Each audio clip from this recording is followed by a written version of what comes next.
In early February, I took a road trip to Sebastopol in Sonoma County, California, wine country, cheese country, bread country, basically the Disneyland of delicious food. And I gave myself a challenge. Could I fully enjoy the trip, eat at the restaurants, explore the local food scene, and still stay around 1,500 calories a day? In this episode, I'm taking you along for the ride and showing you exactly how I navigated road trips, snacks, restaurants, and all that gorgeous Sonoma temptation while still staying within a reasonable limit. So, stow away in the back of the car and come with me.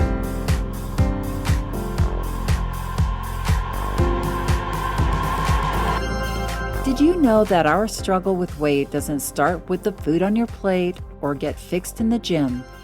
80% of our weight struggle is mental. That's right. The key to unlocking long-term weight release and management begins in your mind. Hi there, I'm Rita Black.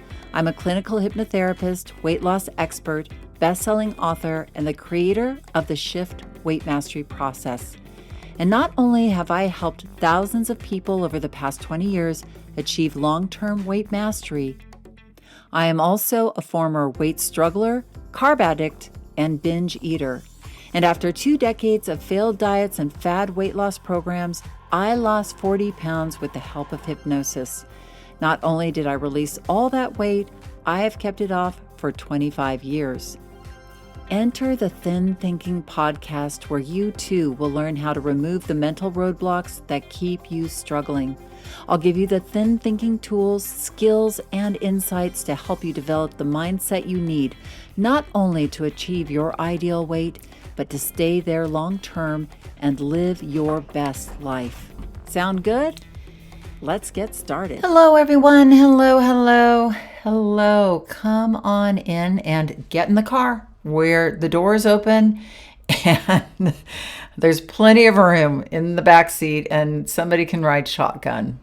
We are going on a road trip to Sonoma, California. Some of what I share is actually visual, and I was actually showing how I added everything up and how it all added up to about 1,500 calories a day. So I wanted to challenge myself and show you that even when you're traveling, eating out, enjoying a restaurant, exploring new places, you can stay within a reasonable calorie range and still have a fantastic time. But since obviously I'm not showing this as a video right now, I've added some extra audio in to help us all out. So spring and summer are coming, which means road trips and travel season. And Northern California is basically the land of, as we all know, incredible wine, cheese, bread, restaurants. So you might be wondering, Rita, why 1,500 calories a day? Well, it's a little bit of a throwback for me. Back when I was 20 years old, okay, that was a long time ago, about 40 years ago, I traveled through Europe with one of those classic Frommer's guides. You remember those? Maybe you did it too. You know, it was Europe on $20 a day or $10 a day. I don't even remember. At one point, I think it was $5 a day. Yeah, oh my goodness. By the time I had the book, because I had bought this used copy and a lot of the information was outdated, my traveling friend and I ended up literally broke somewhere in Ireland because we ended up having to spend more than $20 a day. And I don't think we were very conscious about money at that point in our life. So I'll tell you the funny, quick aside story. We were in Ireland and we had literally run out of all of our money. She had no money. I had no money. We basically paid for this, bed and breakfast, but not really a bed and breakfast. In Ireland, back then you could just stay. It was like the early Airbnb. You just, give somebody a couple of bucks and you stay in the back room and they threw an egg at you in the morning. So we had given the proprietress all of our money. So we were literally no money. we, were smokers back then. So we had no cigarettes, no nothing. And we decided we wanted to go. We were staying in Galway and we wanted to go out to this, I don't even remember what it was, some sort of famous site. So we hitchhiked. And hitchhiking in the 80s in Ireland wasn't that dangerous. In fact, we had a priest stop by and take us out to the place. And then on the way back, we were starving. And I was very grumpy because I was much more of a smoker than my friend. And we thumbed a ride. It was like the heavens parted, and this handsome Irishman picked us up in his sports car. And he was like, I wish I could do an Irish. You ladies are looking a little bedraggled. I sound like a leprechaun. But anyway, we said, oh my God, we told him our sad sack story that we ran out of money. And he was like, I know just what you need. And he literally took us to a pub and in Irish style bought us each a pint of Guinness, which to the Irish is food. He said, drink up, it'll stick to your bones.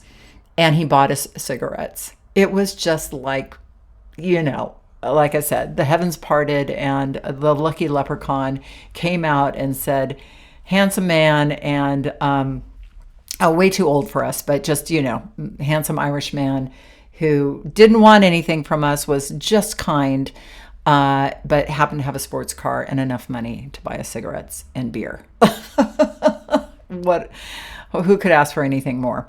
But anyway, that was then. And we had to go into town and call our parents and, beg them to send us each, enough money to get back to London and to come home. So Frommer's didn't work out so good, but I was really excited with this idea of, challenging myself to around 1,500 calories a day in Sonoma, because I felt like 1,500 calories a day, for many people who are either releasing weight or even maintaining their weight somewhere around 1,500, 1,700 is, just not going overboard. Not restricting calories so much that you're going to be famished or anything like that. But it felt like a really good place to put it, that where if, it's definitely easy to really overeat that much and gain weight when you're away. But if you're staying in that range, you're at least maintaining for the most part for most women, I would say, without a ton of exercise. So that's why I did it. And it just sounded like the right number, like $20 a day, 1,500 calories a day. Okay. So, and I wanted to show that you could still have an amazing time and even have wine and cheese and bread. And so there's definitely some practical mind tools that make it possible. And I wanted to focus on that in this episode. So in this episode, I'm going to give you a blow-by-blow of how I do it. Now, just a quick aside, we have 4 live master classes coming up in a couple of weeks, and the spaces are limited. The name of the master classes: Break Through Your Subconscious Weight Roadblocks So You Can Release Weight Confidently and Long Term. They are free.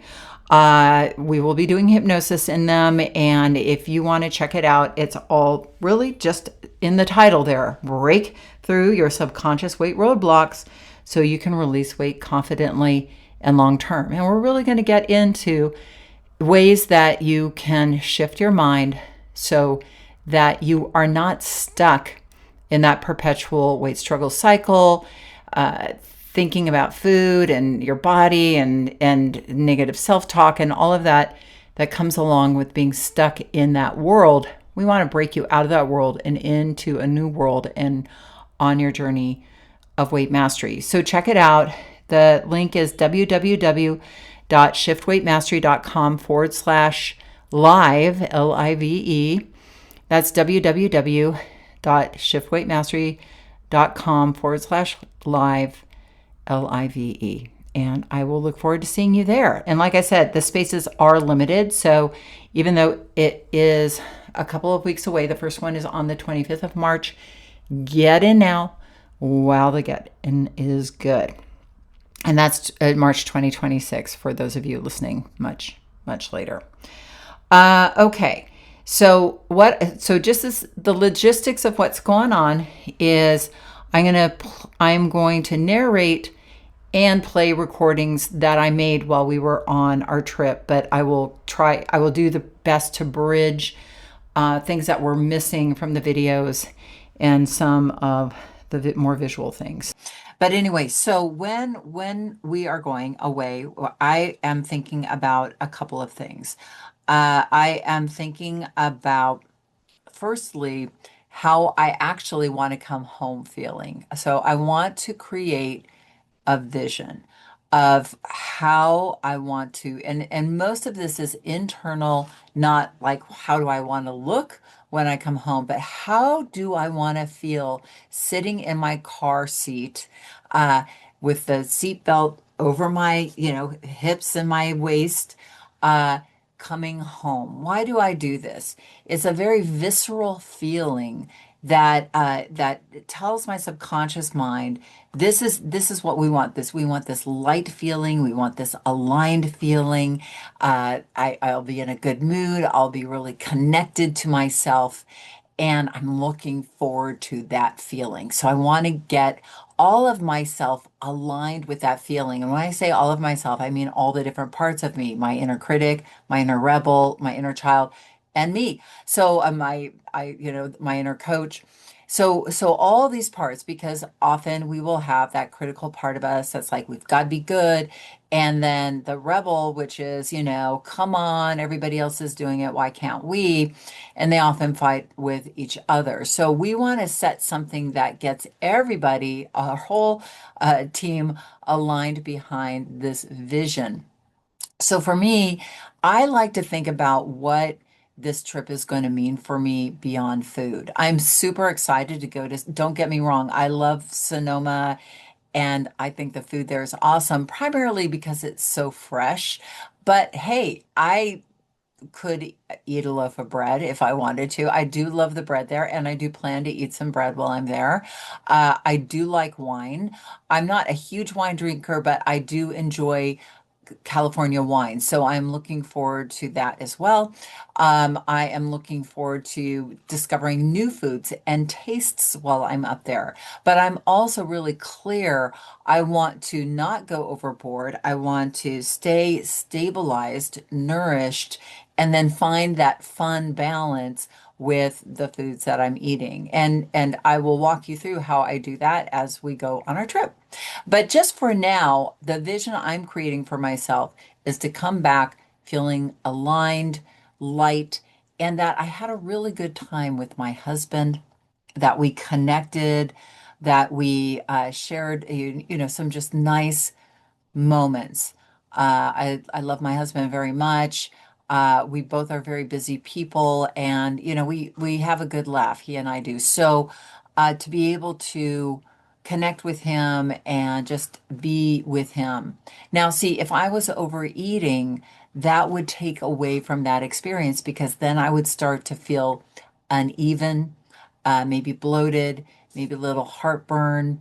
When I'm with him, I might be thinking about like, God, am I gaining weight? And have that all that food noise and just mental noise going on in my brain that might not allow me to be as connected to him as I really want to be.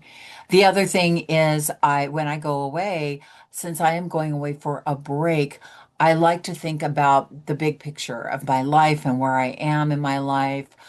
With my kids, with my work that I do, with my mission in life, and not just the day-to-day work stuff, but the bigger picture. I really get excited about that, and I'm digging into a big project right now. I'm really excited about thinking big. Now, if I was again overeating, over drinking, I wouldn't have that same connection within my mind to really engage fully in the way that I want to while I go away. I want to take full advantage of that.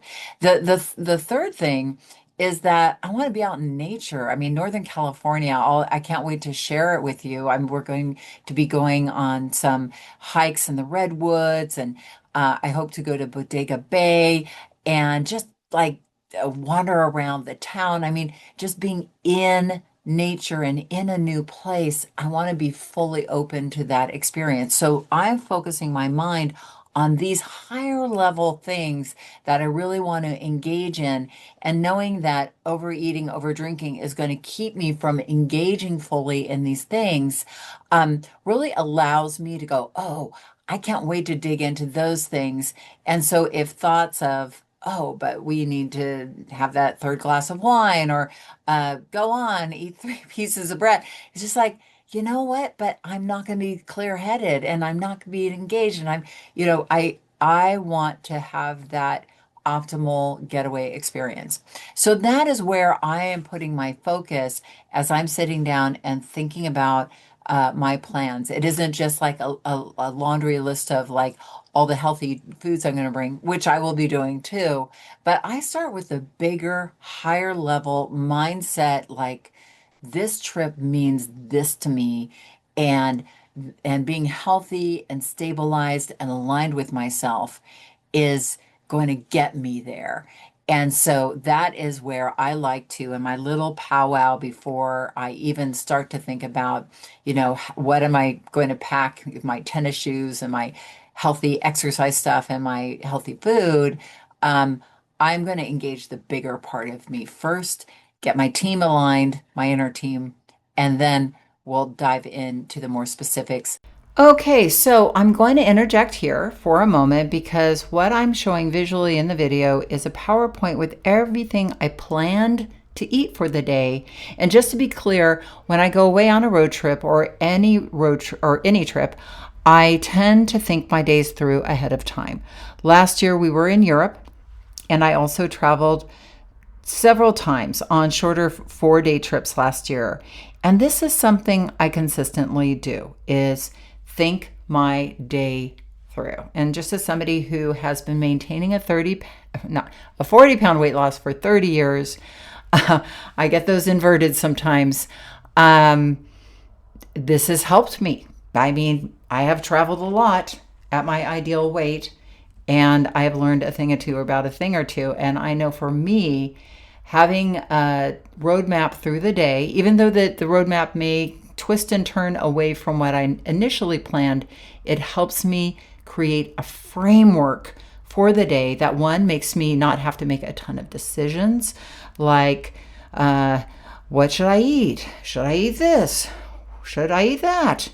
It can get exhausting, and what happens is we get worn down and then start making bad decisions because our decision-making faculty is fatigued from, deciding where to, should we go to the museum? Should we go to the supermarché? Should we go to the Louvre or to the cathedral? All those decisions we are making while we're traveling fatigue our brain, so that by the end of the day, we're like, oh, hell, whatever. I'll eat whatever. I'll drink whatever. So if you create a structure and a framework for yourself for the day, again, even if you don't stick with it, a lot of those little decisions are made ahead of time, and it helps your brain out. So, you're not obviously going to know exactly what you're going to eat, but what I like to do is what I call reverse architecting your day. And I'll talk more about it in the videos, but basically I start with what I do know about the day. So since we were heading out on a road trip, the part of the day I had the most control over was the earlier part of the day, because it was what I was bringing on the road and what I planned to eat while we were driving. And we were taking the I-5 from Los Angeles to California. Now, if you have ever driven the I-5, you know that there's two ways to go north, right? North from Los Angeles to Northern California. There's a beautiful scenic route that everybody knows about, and Europeans and people from all over the world come to drive that scenic route, the Highway 1 and 101, with the waves crashing along the coast, Big Sur, all those majestic ocean views. The I-5 is not that. The I-5 is basically a straight shot through dry farmland, endless almond orchards, and some very large dairy and cattle farms that, let's just say, you smell them before you see them, folks, okay? And it's efficient, but it's probably one of the least scenic drives you can take. So to be fair, though, it was very green and very lovely this time, but it is not usually, it's just boring, boring, boring. So we headed out knowing that we were probably going to stop at our usual Starbucks along the way. We almost always stop at the same one. And we've been up on this route numbers of times because our daughter went to Berkeley. So we know this road and we know every single stop along the way. So we figured we might grab coffee there and maybe another coffee somewhere else later just to stay awake on the drive. I mean, I could plan that part of the day pretty easily. We didn't eat breakfast before leaving, and I know we could probably get egg white bites at Starbucks, which I really, really like, and they're about 170 calories. So they're easy to account for, pretty basic, but packed with protein, which is what I like to get, especially early on, so I feel stabilized. But the key thing when I structure a day like this is I don't know what dinner is going to be. We are going to arrive in Sebastopol around dinner time, and we hadn't chosen a restaurant yet. So out of my 1,500 calories, I set aside about 700 calories for dinner. That was just my philosophy when I travel with my husband. Usually on a trip, we plan one really nice dining experience, and it wasn't going to be the first night we arrived in town. And the rest of the time, we go to local spots that feel real and not overly touristy. We like to kind of hang with the locals. So when I go to those kinds of restaurants, I generally don't need as many calories as the big multi-course dining experience would require. And another thing I do when I travel is I create very clear boundaries with extraneous foods, things like bread, random treats, and wine. It's not that I don't eat them, but I just don't want to overstimulate what I like to call my carb zombie. And that usually comes with 2 or more highly refined servings of something a day, whether it's bread or dessert or chocolate or what have you. I eat those things, but I eat them in a way where I am stabilized and I'm not going to trigger my carb zombie. I'm sure you've experienced this. When you start overeating carbohydrates, the food noise can really get loud really quickly and it just can derail your trip. And I like to protect my mind from that, especially when I'm traveling. So what I do is create parameters, and I mostly focus on high protein, low carb foods, but then I layer in, like I said, a treat or 2 a day. And sometimes that treat is wine, sometimes it's bread, sometimes it's dessert, sometimes it's 2 of those things. And on a normal day at home, I usually have 1 treat a day. But when I'm away, it gets a little looser, I will be honest. But when I notice the food noise creeping up, I clip it right down just because I am telling you I enjoy travel so much more when I'm present and not being run in my brain by my carb zombie. Because once the carb zombie takes over, I'm gone, and now it's running me instead of me being the boss of things, which I have come to really enjoy. So as a former weight struggler, I know my limits and I have pretty strong guardrails. And a lot of my members who have released weight and maintained it long term have their limits too, and they know their guardrails. But it takes time to figure those things out.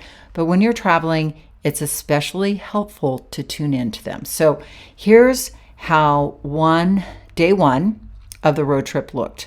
I allotted 700 calories for dinner. Then I set aside 100 calories for almond milk for a couple of cups of tea along the road, 170 calories for the egg white bites, 90 calories for turkey slices, about 3 slices at roughly 300 calories each, 100 calories for a hard-boiled egg and some egg whites, because I'm really actually an egg white girl, but I'll eat the yolk because it has some nutrients in it, and it definitely, the fat in it helps stabilize.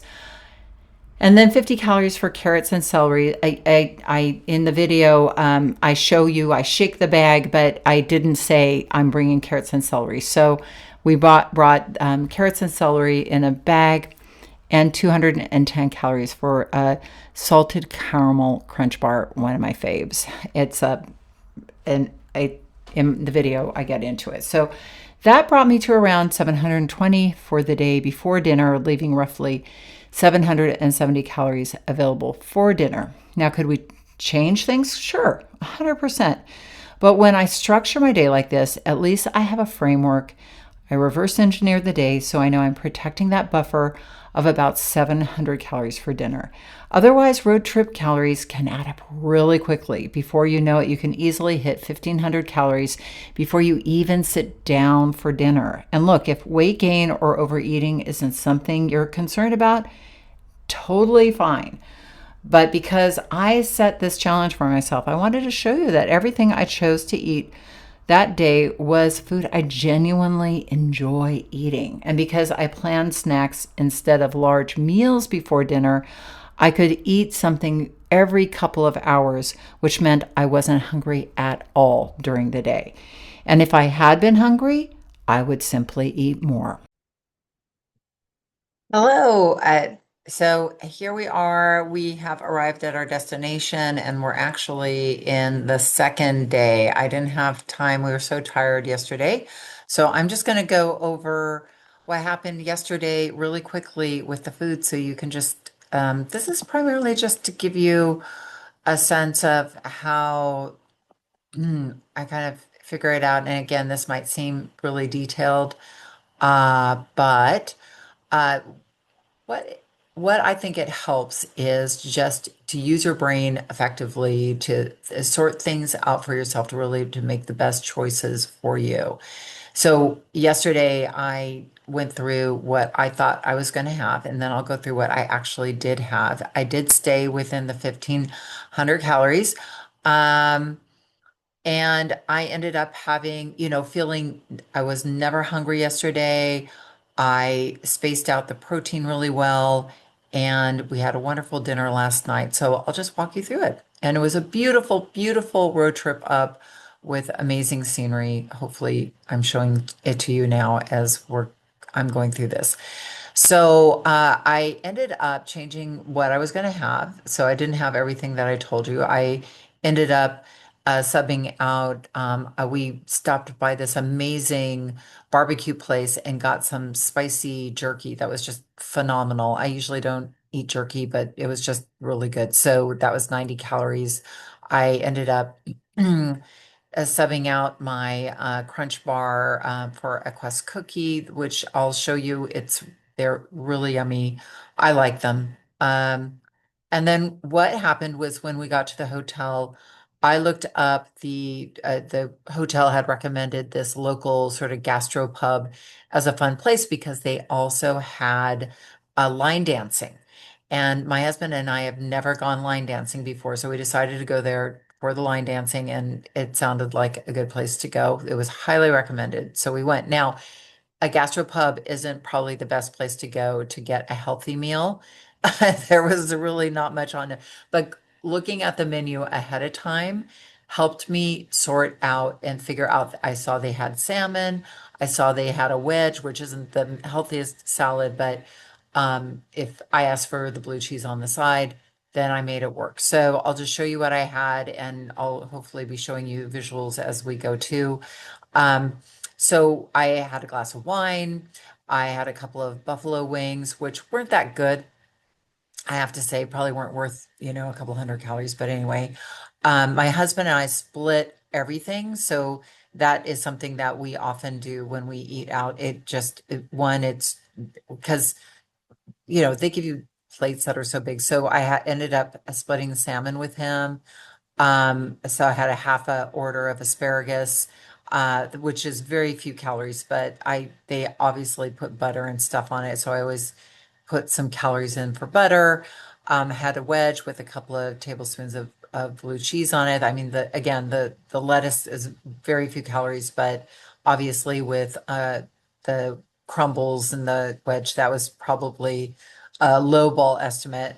And then they had what came with the salmon was this amazing jasmine rice, which I would normally not eat, but it looked really good. And I decided to have some for dessert. And I use a 3-bite roll, which means like from And within 3 bites, the idea is that you're getting an amazing taste experience without overdoing it, because after 3 bites of any food, your mouth experience goes from uh, 90% experience down to 20% experience. So if you can eat something in 3 bites and just really enjoy it, especially at the end of a meal when you aren't really particularly hungry and you just are looking for a taste anyway. The jasmine rice was sweet and coconut, and it was like a rice pudding, to be honest with you. So it was delicious. 3 bites was enough. I always just say for something like that, 100 calories. If you're asking like, how did I find out the calories in these? You can use a calorie tracker, but like Lose It or My Net Diary. But to do this for you, I just literally said to Google, hey, how many calories are in 3 ounces of salmon? Or blackened salmon. You can do it pretty quickly and easily, but I usually, if I'm tracking, I'll use Lose It, but for this purposes of filling this out for you, I did this. And then I had a half of a salted caramel crunch bar when we got home from line dancing. So it was a really fun day, beautiful road trip, and was able to honestly stay really satisfied with the food, because I just FYI, this all happened except for dinner, over the course of a day, like a road trip. I didn't eat it all in one meal. I fasted in the morning, and then I had my my breakfast probably around 11. Then, had the hard-boiled egg later in the afternoon. The spicy jerky was probably a little after I ate that original breakfast, and then the Quest cookie was pretty much before dinner, so that I wasn't super hungry when I went to dinner, which is always something that I try to do. So today I've already eaten breakfast, and my husband and I are heading out to go to the Redwood Forest to do some serious hiking, like a 6-mile hike.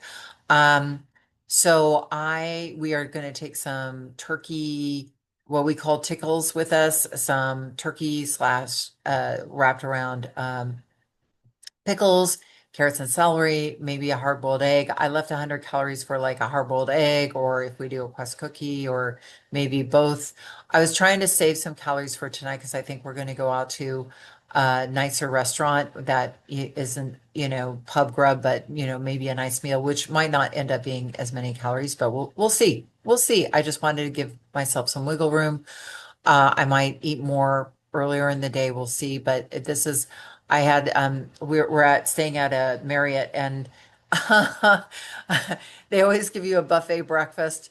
And we laugh because no matter where you are in the world, it is the same breakfast, which is like eggs, like fake eggs, with salsa, and then a skinny turkey, but it was all protein.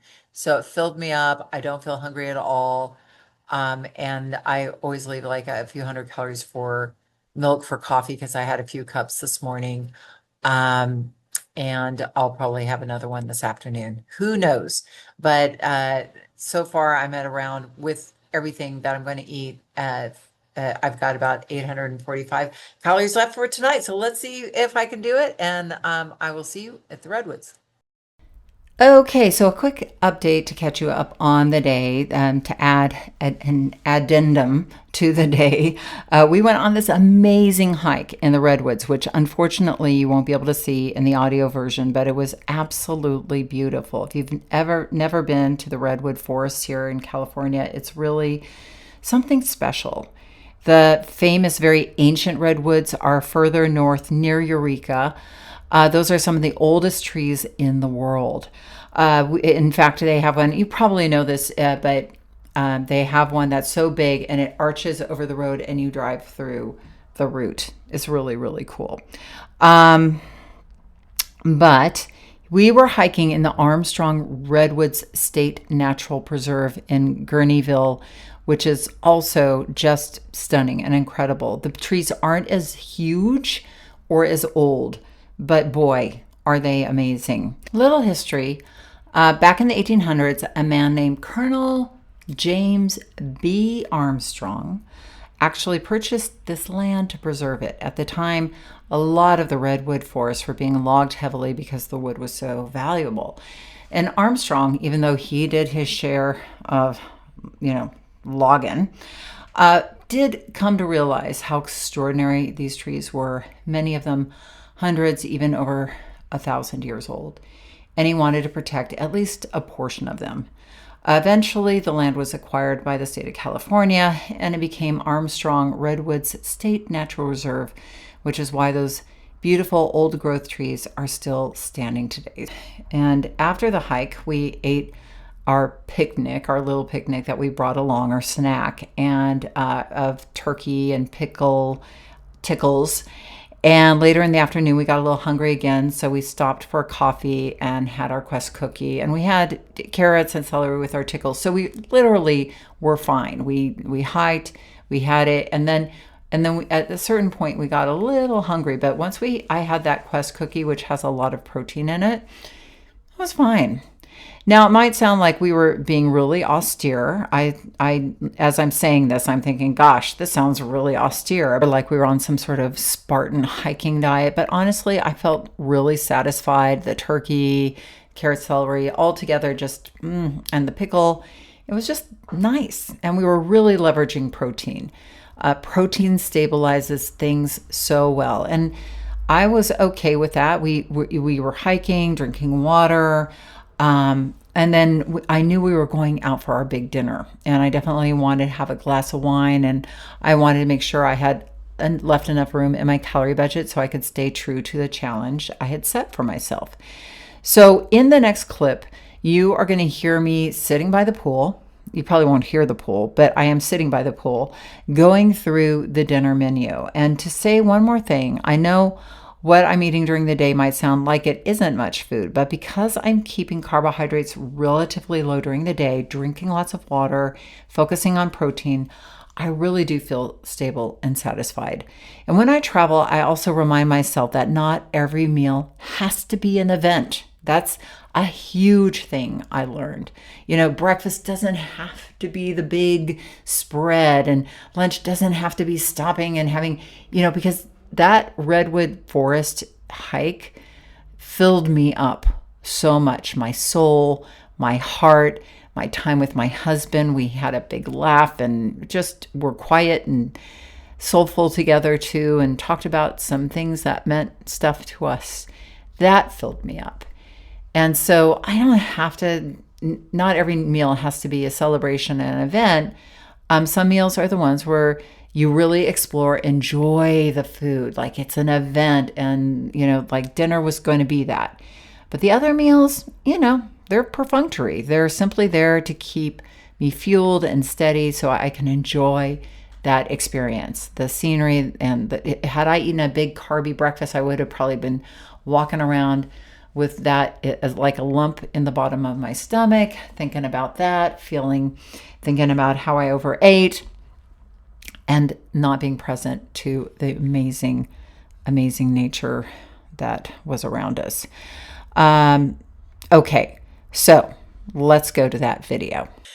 Right now, I wanted to walk you through sort of my menu strategy. We're going to go out when my husband and I travel for a few days. Usually we'll pick one nice restaurant for, a nice night out. And, then usually we're more casual with everything else. So I'm going to show you the restaurant we've chosen, which is, if you've ever been to Sebastopol or Northern California, it is this place called Goldfinch's. A really beautiful menu. It's a California cuisine at its best. Really wonderful flavors. So usually what I'll do before we go out every night, like I did last night, is I'll peruse the menu and look for choices. I don't lock in. Sometimes I'll lock in, but I'm just looking to make sure that, for instance, I am at about 750 calories so far. I ate a little more than I anticipated just because I was so hungry after our hike. But now I'm not so hungry. I feel pretty well fed. And so we're going to dinner in about an hour and a half. So I'm not going to be starving, but it will be just perfect So I'm looking at some of these fun, like there's these little bites, and I always just love these places that have uh, you know, beautifully prepared. These are going to be small dishes. These veggies, these are all going to be small, high prices, small dishes. So the good news is they're going to be like this. I'm eyeing this grilled shrimp skewer with harissa, preserved lemon, garlic, and cilantro. Sounds amazing, but probably it will be, one skewer that my husband and I will probably split. So we'll probably get a few of these, a salad, maybe a grilled vegetable and just slowly dine with a few of these, and then we'll split a large plate. And this rockfish looks amazing with Romanesco and marinated chickpeas. So I think I'm going to be able to do this. I don't know, but I think I'm going to be able to get in a filling, wonderful tasting meal with a glass of wine for under 700 or at 750. I might stretch it a little bit. We'll see. But the challenge is on. But what I love doing, and just what I and so many of my students and clients do this too, is they will before they go out, it just gives you a moment. If you look at the menu ahead of time, you don't have to lock in. Sometimes people do, and sometimes I do, but it just gives you a moment to kind of look. And sometimes what I'll do, be I'm a former server or waitress, so I know what goes on in the kitchen. And I know that you can ask, like if I saw, let's see, um, well, let's see if I really wanted sweet peas and roasted pepper, right? And I was ordering this and I said, would you also just bring me some sweet peas, or would you bring me some of this spinach? Because I see that you guys have spinach. Will you give me a side of this spinach? So I'll go in and ask for what I see on the menu, kind of like a grocery list. I like to use a menu like a grocery list because I know if they have it in the kitchen and if the chef is cool, and the waiter, is appropriately approached, like, hey, this just looks so amazing, but I don't want to eat that dish, but I'd like this thing from that dish. Do you think the chef would mind? And I remember when people would ask me for special orders as a server, um, I would ask the chef, and often they were really excited to do something different because they're just super bored from, serving up the same old thing. Now, for a restaurant like this, I can tell that the chef probably changes up the menu quite often. It's seasonal, based on what's available in the market, which is really great. So he might not be as, you know, happy to get a special order, but generally you can look at the menu and go, hey, they have pickled onions and I'd like some of those. So I'll look for vegetables that I would rather have than potatoes or rice. Typically, I'll peruse the menu and go, hey, instead of the potatoes, can you pull this spinach from this dish over there so that I could have that? Or I often, with salads like this mixed green, caramelized pear, um, it looks like there's oysters and pecans and I don't like oysters, so I would never order this, but like let's pretend there was no oysters on this menu.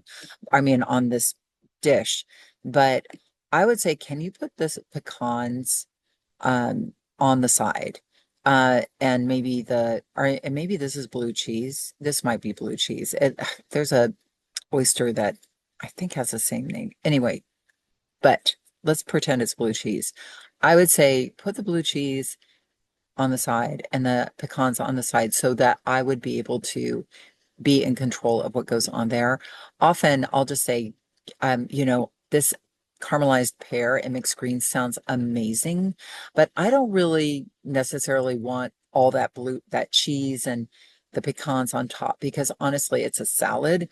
And one way I look at salads in restaurants is if you remove the lettuce, what would be left on the plate? Because often it's incredibly caloric, more caloric than ordering spaghetti or French fries or something like that. So, really look at your salads with a different eye. Like, look at it like if I remove the lettuce, what would be left on the plate? Because typically, yeah, these restaurants like fire roasted beets, healthy, caramelized yogurt, pistachios. Okay, that's kind of extraordinary. And pickled onions. That sounds really interesting. So I would probably order that whole thing, but I might say put the pistachios on the side because I know the pistachios will make it more caloric, but I might not. It really just depends. But I'm just kind of giving you some ideas about how to look at menus from not just like accepting what they're serving you, but saying, well, you can ask for this or that and put together something lighter if you choose. Okay, so we'll see how we do tonight, and I'll let you know. Excited. Good morning. It's beach day, and I wanted just to review how dinner out went last night and just talk a little bit about thinking ahead and future pacing for the dinner out.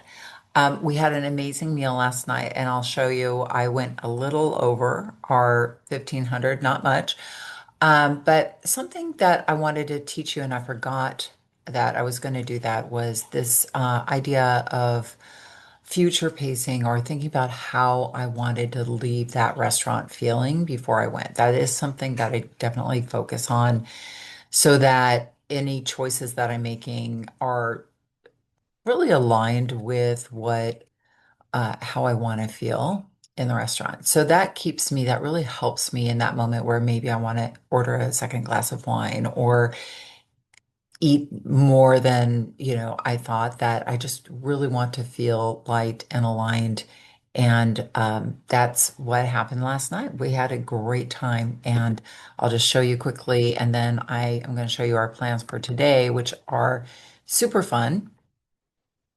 So this was yesterday. I ended up staying pretty much online with my plans for the morning. Ended the, around before we went to dinner, I was at about 735 calories for the day. Last night, I did pretty much what I had hoped to do and what I talked to you about. I had a glass of wine. We got these amazing, I showed you the menu, marinated vegetables. I had a few beets with the salad part. I usually split that with my husband. There were four shrimp that came on the skewer. I only ended up eating one because I didn't think I was that good, to be honest with you. And then we split a rockfish dinner, which was a little more rich than I thought it would be, but and it was the fish was once you took the skin off, it was not very much fish. So and then we ordered then this is something that we always, often do, not all the time, but ordered dessert and I had three bites, as I had mentioned before. So I ended up just a little over my 1500 calorie goal, which, I was under the day before. I don't cry any tears if I go over, but it just is really more about staying within a range. So I felt like and I felt great, and we had such a nice time. It was such a lovely evening, very, very memorable, and a lovely restaurant. Uh, where is my other thing? There we go.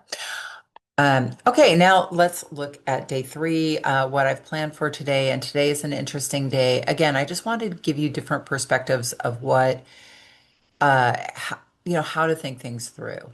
So this morning, I'm not having breakfast because we are going to we want to do a couple of things today. We're going to the beach. We're going to this osmosis spa in the morning. I wanted just to feel light when I went there. And then afterwards, we are planning to go to like a bakery or somewhere and get an amazing sourdough bread, maybe a roll, and some cheese, and have sort of like a late breakfast brunch, basically a bread and cheese brunch, which I'm super, and a cup of coffee.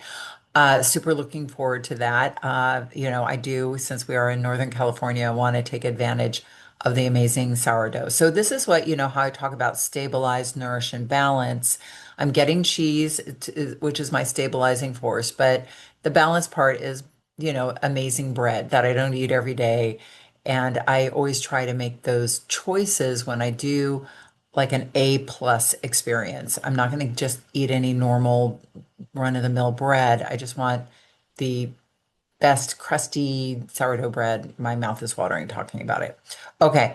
And then we're going to go, and our big meal today, we'll probably eat like a late afternoon. It will be a late lunch, early dinner, seaside.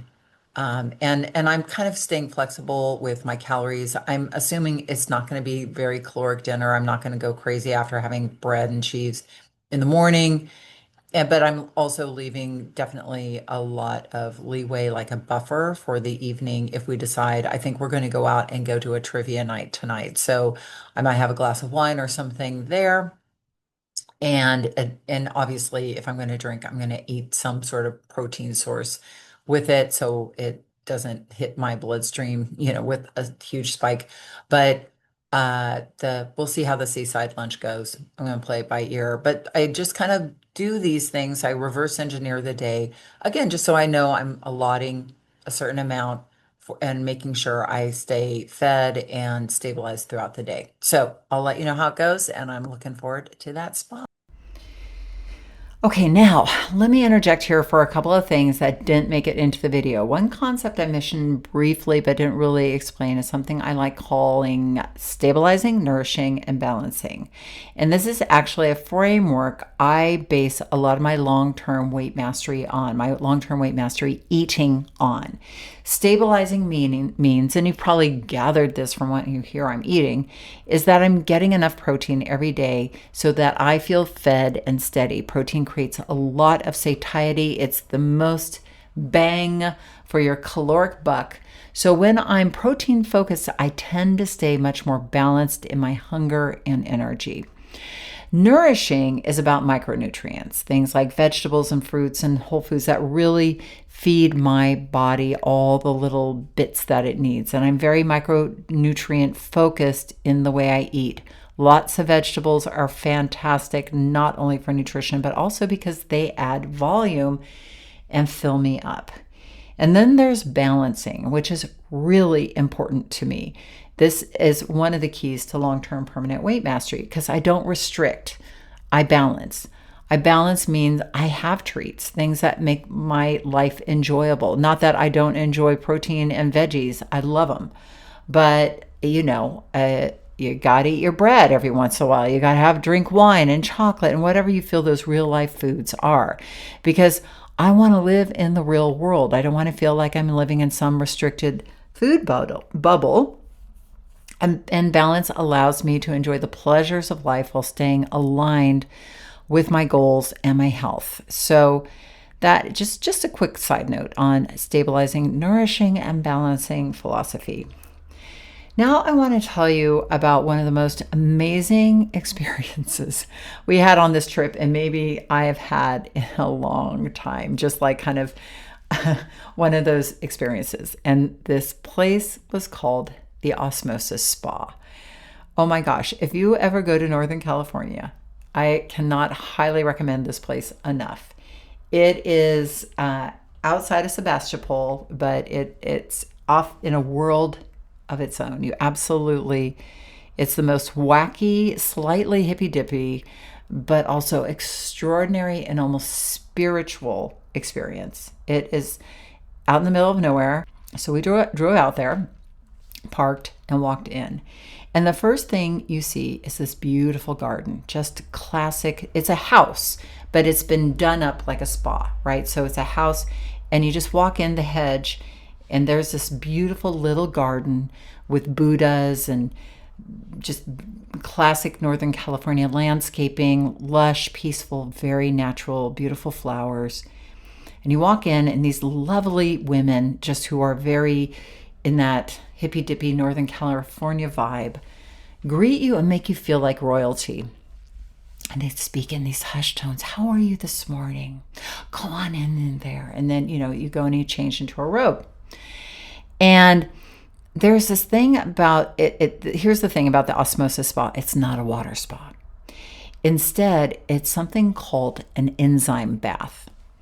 And they take cedar wood chips, basically fine sawdust, and they mix them with fermented plant enzymes, rice bran, and herbs. And those natural materials ferment and they naturally create heat.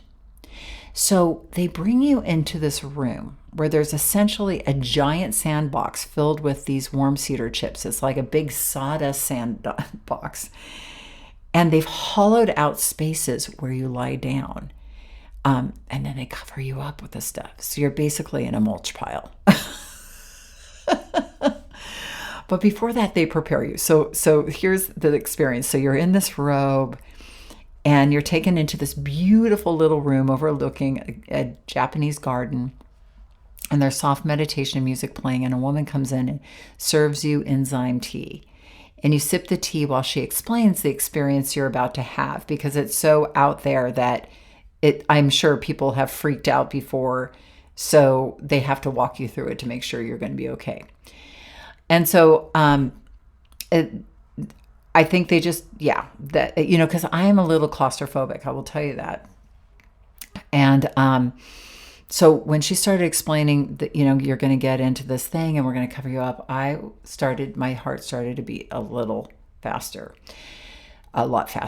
And I started to have a little mild panic attack, but I said, Rita, you're a grown woman, take a breath.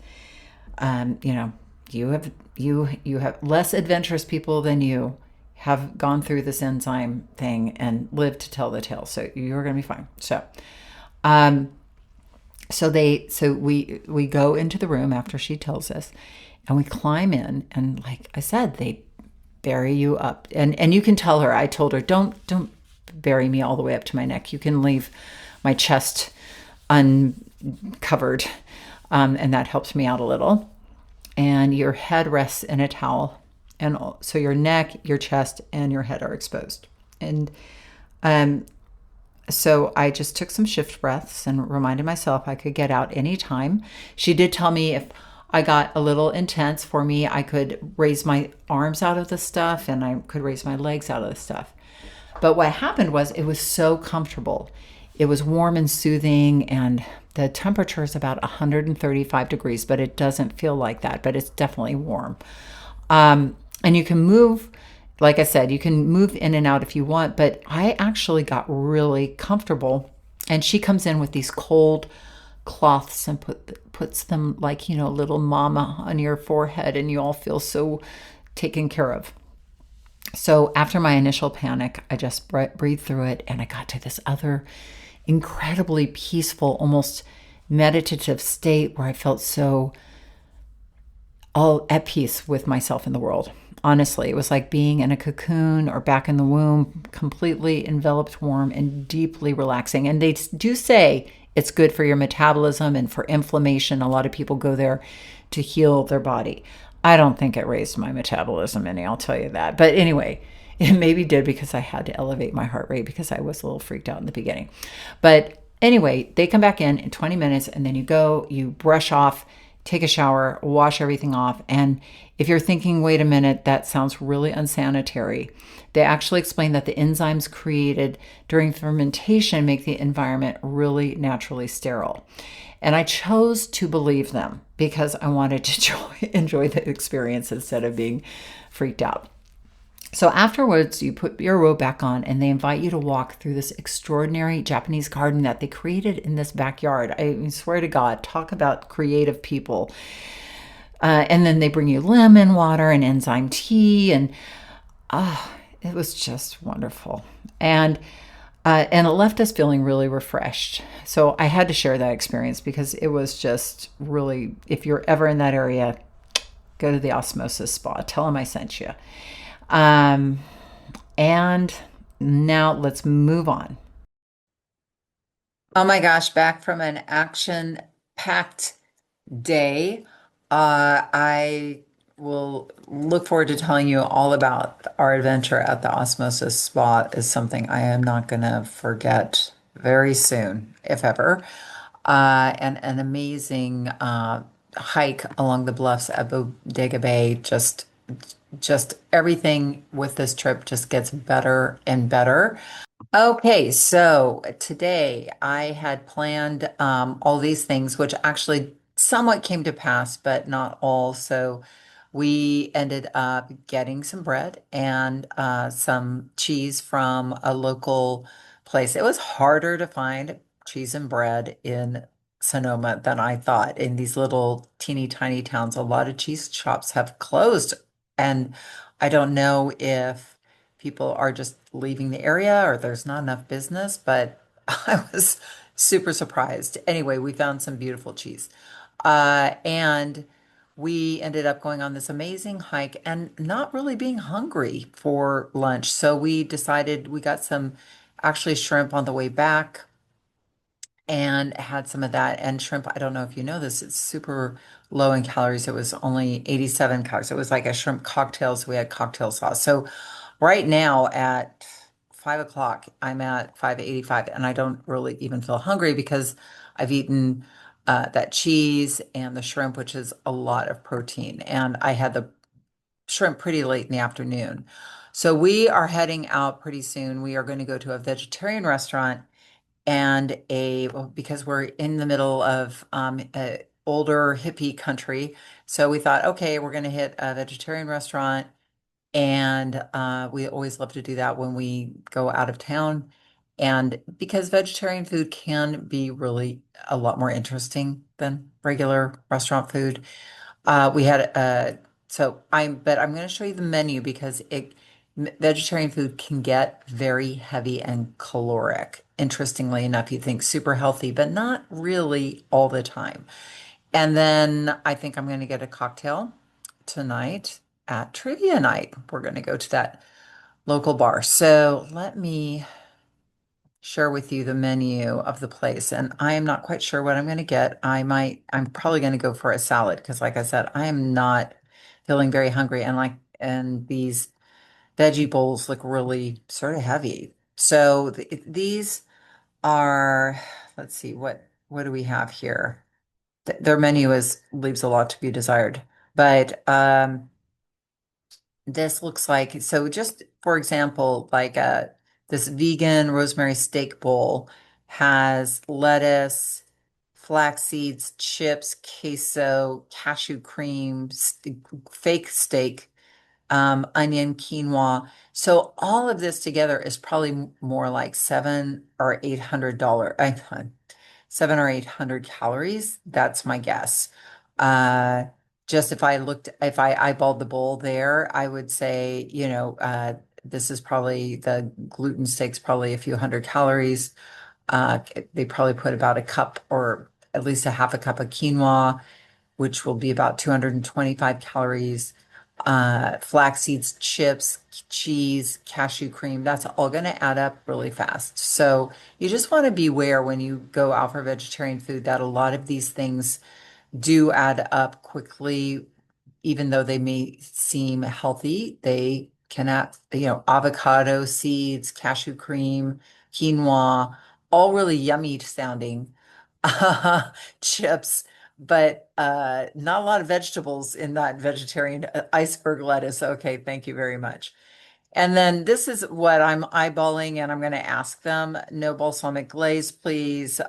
Seeds on the side, no pecans, no dates. That all just seems really heavy. I might end up with a blend of lettuce, tomato, cherry, and a dressing because, like I said, I am not very hungry, but I do want to get some vegetables in for me today. Like I always like to say, nourish, stabilize, and balance. And I've stabilized with lots of protein today, but I haven't nourished myself with any vegetables. And my balance, I think, is my cocktail tonight. So we'll see how I do. And I'm hoping to come in at my 1500. And I went on a big hike today. Oh, it was so beautiful.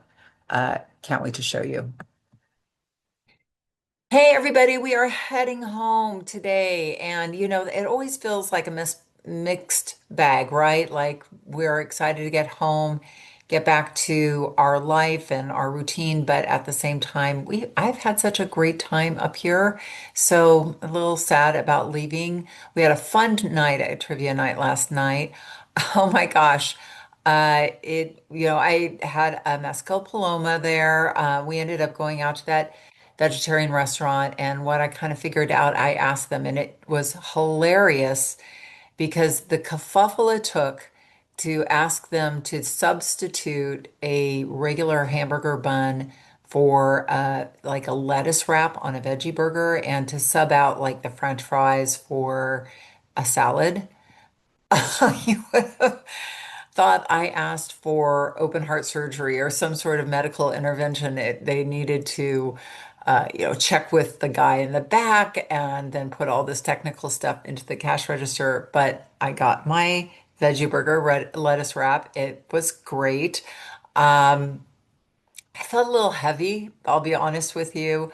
And after my bread yesterday, that veggie burger last night, and my Paloma, I will be honest with you, I just need to be nourished today and stabilized. And I'm going to pull back any sort of, I don't necessarily feel a carb zombie knocking on my door, but I just feel like, ugh, even though I stayed actually under my calorie budget yesterday at 1355, I don't feel great. I want to get back to my more clean living, I guess I should say. But I did have a lot of fun yesterday and enjoyed myself thoroughly. So today we're heading home and I had a light breakfast, just some eggs and coffee, and then I just had a crunch bar because it's been a few hours since I've woken up.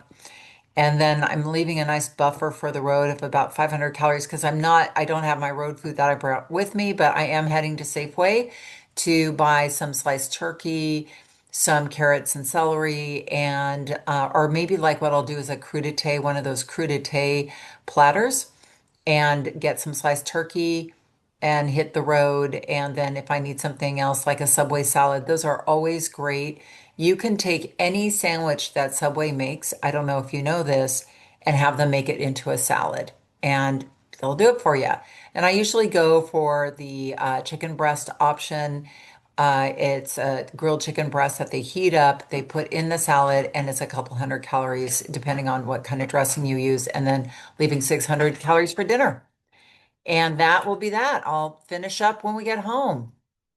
And we hit the road the next morning and we did one of our favorite travel rituals, stopping at the local grocery store before heading out of town. I always love doing this when we travel because it gives you a little glimpse into local life. And it's a really great place to pick up simple, healthy foods, looking around and see what the locals are eating. We brought home some jars of pickled vegetables and some beautiful blueberries. And probably, I'm not sure if they were in season there, but I just rolled with it. And then we got some turkey and a crudité platter for the road, one of our things that we love to snack on.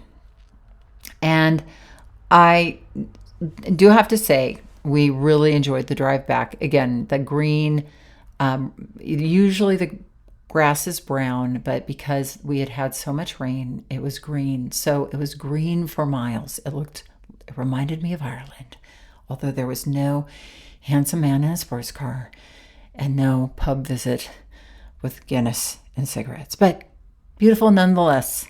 And if you want the scenic drive, don't do the I-5.